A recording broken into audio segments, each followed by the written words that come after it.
Always politics, I'm sure. No, not always politics. Anong basketball team paborito niya? Tsaka, Oo naman, may utak naman sila Apex. Hindi naman sabing tao sila, may utak sila. Kaya lang,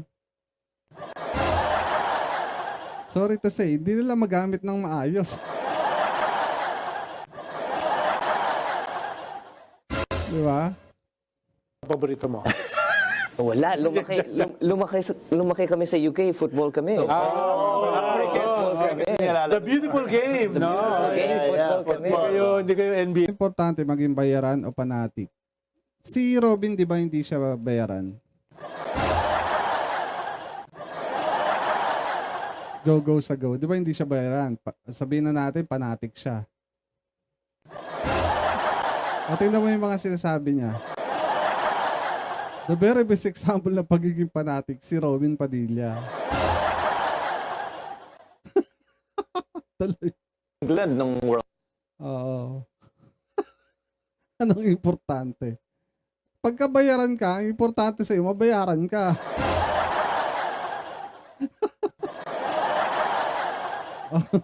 Ka. 100%. To my detriment. But they play. Gagi ito may detriment.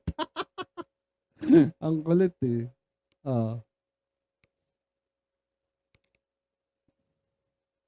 Tuloy. Be Majo. I never wanted to be Majo. You can ask any single congressman that was with me in the 19th Congress. Lahat na nagsabi sa akin, mag-Majo ka. I really did not. Ayan. I did not want it. So what made Dagdag you trabaho yan eh. What made you decide? I think sa aking isip, the latter part of the Ano sabi, boss, ba't galit mga DDS pag sinabing bumaha sa Davao totoo naman talaga. Nagagalit sila kasi di nila tanggap yung katotohanan. Kasi pinagsisinungalingan nila yung sarili nila. Kasi although nakikita naman na nila, may ebidensya na, nandiyan na.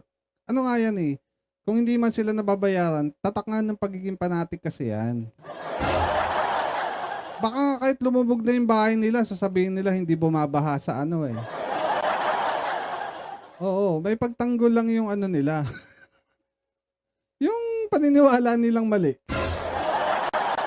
Di ba? Parang ang importante, logic o common sense. Walang yaka, go sa go. Ako kasi nasa side ng common sense. So, syempre, I will lean to my bias, di ba? I will lean towards to my bias. Doon ako sa common sense. Lang yaki, tatrap mo pa ako, go sa go, president.